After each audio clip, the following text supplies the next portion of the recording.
Hello, I'm Catherine Bruce. Thanks for joining us for our Bright Ideas series. Today we are joined by Troy Miller, the Vice President of Applied IoT Solution Sales at Acuity Brands, to talk about real-time location systems.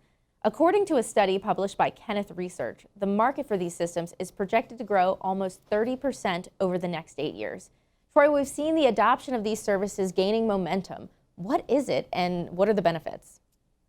That's right. We have seen RTLS systems gain momentum in the industrial space because wireless technologies are making them really easy to implement, and you see an immediate impact when you implement those services. So what it is it's a wireless system that allows you to track objects or people within your indoor facility space. So how that works is that when you attach a wireless tag to one of those assets, you establish its location as it moves through the facility through fixed reference points, kind of your infrastructure that's within the system. So through a geo-rectified map, you're going to aggregate a whole bunch of data, and then you can run analytics on that data to figure out where your stuff is. And why that's a benefit, that helps you become spatially aware within your facility. And that's a capability you didn't have before, so you're going from 0 to 100 miles an hour in regards to location data, right? So you can get an immediate impact on that by just being able to find things within your facility or track things for optimized paths. So those are just some of the benefits that we're seeing with real-time location services. That's really interesting. So what type of technologies do you need to implement to have a solution like this?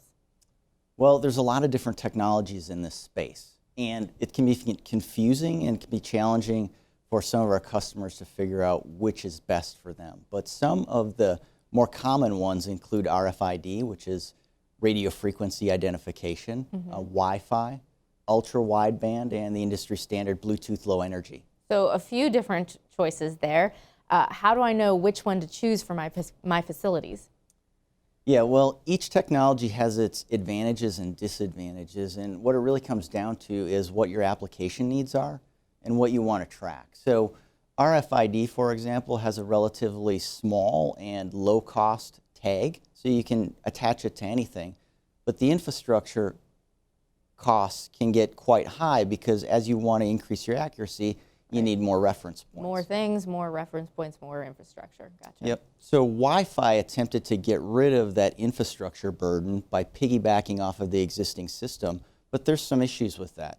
You're going to run into bandwidth issues, security issues, have to get your IT people involved in that implementation, and that's why it's not necessarily the most popular solution out there.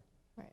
Ultra-wideband, on the other hand, no latency issues in regards to the data, relatively high accuracy on the tag precision and location, but some of the burdens come in the form of an expensive tag cost or the battery life of the tag, and then the infrastructure implementation is also costly. Now with Bluetooth Low Energy, it's an industrial standard, so there's a lot of devices that are commonly have this type of technology.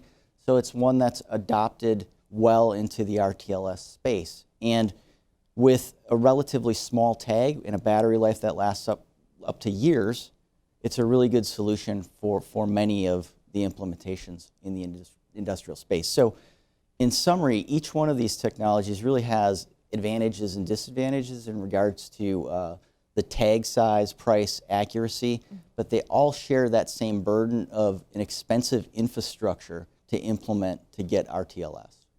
And that's where Atrius is a little bit different. Oh, okay. I'm really glad you mentioned Atrius. Can you tell us which technologies Atrius uses and how it's different than other systems and services? Yeah, absolutely. Atrius uses Bluetooth Low Energy, but there's another couple ways that Atrius is unique, and it uses the lighting platform for its infrastructure. And where that's a benefit is that I don't have to have battery-powered Bluetooth beacons within the facility. I don't have to worry about changing batteries. I'm powering off the mains power from the light, and that's a natural grid system within your space to get coverage of finding the asset tags there. The other aspect of this that's unique and flexible is that the data is yours. It's a platform. So you can take that data, that XY coordinate information with a timestamp, and analyze it any way you want. So really that's what makes Atrius so powerful, its flexibility and ability to be implemented that way. That's really interesting. I'm glad you set a really good baseline for us about real-time location services. Please join us on our next episode of Bright Ideas. Troy's going to join us again to dive deeper into how your industrial facility can deploy such a solution.